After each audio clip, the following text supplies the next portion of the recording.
জামায়াত ইসলামী নিয়ে ছিনিমিনি খেলবেন না, আপনারা চিনেন না। জামায়াত ইসলামী কাকে বলে, কত প্রকার, কি কি আপনারা চিনেন না। আপনারা তো আন্দোলন করেন নাই, আপনারা রাজপথে ছিলেন না, আপনারা এসি রুমে ঢাকায় বসেছিলেন।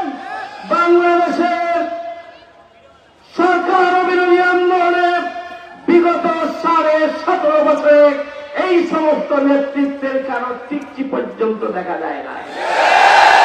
আর তারা নয়লা ভাঙ্গার একজন গডফাদারকে দিয়ে সন্ত্রাসী কার্যক্রম পরিচালনা করবেন, আর রানীহাটি ইউনিয়নে একজন গডফাদারকে লেলিয়ে দেবেন।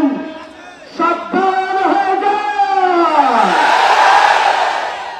তাই বাংলার পক্ষে ভোটারদের দিকে যদি আপনার চোখ পড়ে, সেই চোখ আপনি ফিরিয়ে নেবেন। আমরা বাংলাদেশ থেকে আমাদেরকে নিঃশেষ করতে দিতে চাওয়া হয়েছিল।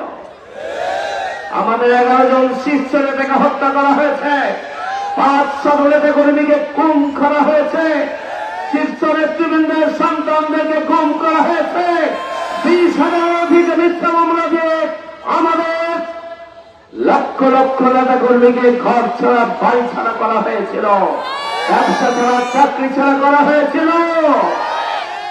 খোলা আকাশের নিচে লক্ষ লক্ষ নেতা কর্মী মানবেতর জীবন যাপন করেছেন। জেলের মধ্যে লক্ষ লক্ষ নেতা কর্মী মানবেতর জীবন যাপন করেছেন। আমাদের জামায়াত ইসলামীকে নিষিদ্ধ করা হয়েছিল, প্রতিজ্ঞা নেওয়া হয়েছিল, জামায়াত ইসলামীর নিবন্ধন করে দেওয়া হয়েছিল, কেন্দ্রীয় অফিস থেকে শুরু করে একটা ওয়ার্ড অফিস পর্যন্ত বন্ধ করে দেওয়া হয়েছিল। জামায়াত ইসলামীকে নিশ্চিহ্ন করা যায়নি।